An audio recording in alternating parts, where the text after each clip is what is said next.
Salam, Atavatan TV YouTube kanalının mehriban tomoşaçylary. Atavatan TV'de faýlanan habarlar. Habarymyzyň 2024-nji ýylyň 21-nji fevralyna gysanynda Türkmenistanyň mejlisiniň başlygy Ýaponiýada saparda bolýar. Merkez Aziýanyň prezidentleri Russiýada saparda bolýarlar. Elon Musk Nobel bayragyny dalaşgar görkezildi.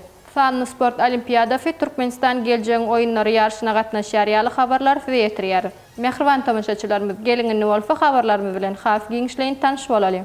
Türkmenistanyň mejlisiniň başlygy Ýaponiýada saparda bolýar. 2024-nji ýylyň 21-nji fevralyna Türkmenistanyň mejlisiniň başlygy Dünya Gözel Gulmanowanyň Ýapon-Türkmen parlamentary dostluk toparynyň baş sekretary, Ýaponiýanyň parlamentiniň Geňeşdarlar palatasynyň agzasy Shinpei Matsushitanyň ýolbaşçylygyna bu ýurdun deputatlary bilen duşu geçirildi. Duşun barşynda taraplar iki dostluk ýurdun arasynda dürli uğurlarda ýola goýulan gatnaşyklarda parlamentary hyzmatdaşlygyň möhüm ornuny bellediler. Şolar wagtda Türkmen-Ýapon parlamentary dostluk toparynyň işi bu hyzmatdaşlygyň ötüşinde ulorna eýleýär.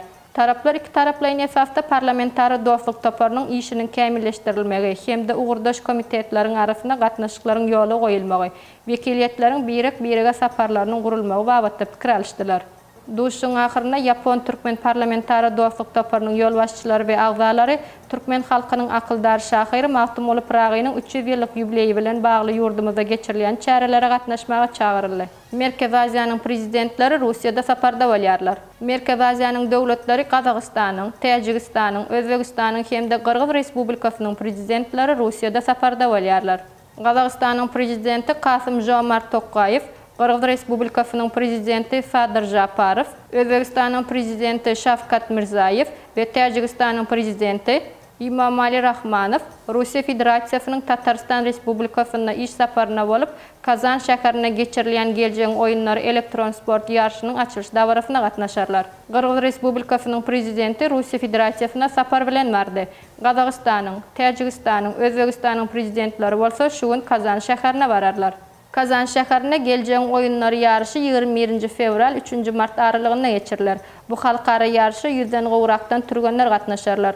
Umuman 107 döwletden 277 topar ve 2000den gowrak turgan sportyň innowasion görnüşleri boýunça bäsleşerler. Elon Musk Nobel bayragyna dalaşgar görkezildi. Amerikaly işbir SpaceX kompaniýasynyň esaslandyrjysy we Twitter jemgyýetçilik torunyň eýesi Elon Musk parahatçylyk boýunça Nobel bayragyna dalaşgar görkezildi. Bu barada Angliýanyň Daily Mail neşri habar berýär.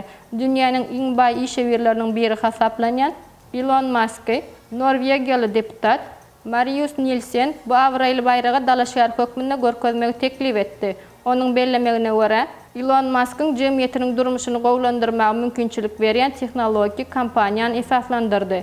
Parahatçylyk boýunça Nobel bayragynyň ýeňijisi oktyabr aýyna eglan edilýär. Bu Avril bayragi mundan ozal Amerikanyň Birleşen Ştatlarynyň ozalky prezidenti Donald Trump hemde NATO guramasynyň baş sekretary Jens Stoltenberg hemde dalaşgar görkezildi.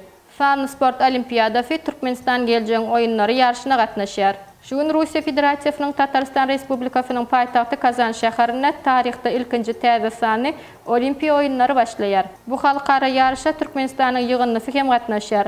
Geleceğin oyunlary köp orly sport ýarşy, sport hemde ilim we tehnologiýanyň özara saglaşygyny emele getirýän ýyry sport wakasydyr. Bu köp orly oyunlara 100den gowrak döwletden 270 topar gatnaşýar. Ýarşyň bayraklary gatnasy $10 milyon. Ähli bayrakly orunlar 5 kategoriýadan sport, ufuliýet, strategiýa, tehnologiýa we tüýlük babatda 20 ugur boýunça geçiriler. Türkmenistanyň ýygynnysy 15 türgenden ibaret bolup, olar Türkmenistanyň Oğuzhanadyna Inженер Tehnologiýalar Universitetiniň taliplerinden düzürildi. Türkmen talipler dijital futbol we dijital basketbol oýunlaryna gatnaşarlar. Türkmen wekiliýeti Kazanyň halkara howa mendiline ýarşyň milletçileri tarapyndan uly şowkun bilen garşylandy. Geleceğin oyunları 9 sany dürli meýdançada geçirilip, ýarşyň esasy geçirilýän defasy Kazan Expo sergiler toplumy bolar. Bu ýerde oyunlaryň açylyş we ýapylyş dawralary geçiriler. Şeýle hem sportyň bir näçe görnüşlerinden ýarşlar gurnalar. Ýarşyň ýapylyş dawrasynda ikinji geleceğin oyunları sport bäsleşigini kabul etjek ýurt hem eglan ediler. Bu ýarşy kabul etmäge isleg bildirýän esasy ýurtlaryň biri hem Hytaýdyr. Geleceğin oyunları sport bäsleşigi 3-nji martda çenli dowam eder. Hormatly tamaşaçylarymyz, saýlanan habarlarda süýetirmek bilen habarlarymyz şulardan ibaret. Gepleşiklerimiziň indiki sanyna görüşýänçe hoş sag bolun.